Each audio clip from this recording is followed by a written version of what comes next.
24 नवंबर 1971 America में एक plane उड़ान भर रहा था, पोर्टलैंड से सिएटल।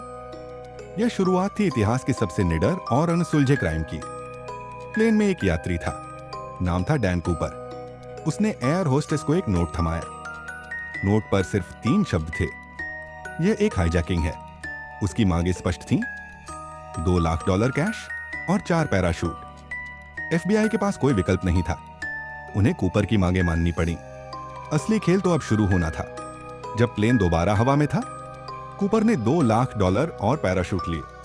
उसने प्लेन को कम ऊंचाई पर धीमी गति पर उड़ाने को कहा। फिर रात के अंधेरे में अमेरिका के जंगलों के ऊपर कूपर ने बोइंग 727 का पिछला दरवाजा खोला। $2 लाख के साथ वह हवा में कूद गया। कूदने के बाद एफबीआई और आर्मी ने इतिहास का सबसे बड़ा तलाशी अभियान चलाया। हजारों सैनिक, हेलीकॉप्टर, प्लेन लगाए गए। 9 साल बाद 1980 में इस मिस्ट्री को एक ब्रेक थ्रू मिला।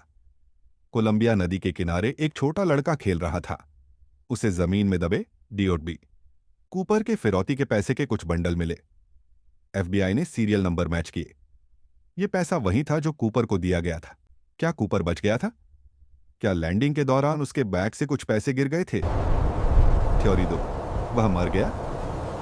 दूसरी थ्योरी मानती है कि कूपर कूदने के बाद जंगल या नदी में गिर गया और मर गया। तो फिर बाकी के पैसे कहां हैं? 45 साल की लंबी जांच के बाद एफबीआई ने 2016 में आधिकारिक तौर पर इस केस को बंद कर दिया। डीबी कूपर की पहचान, उसका मकसद, उसका भविष्य आज भी एक रहस्य है। उसने एक परफेक्ट क्राइम किया और एक ऐसा रिकॉर्ड बनाया जिसे आज तक कोई नहीं तोड़ पाया।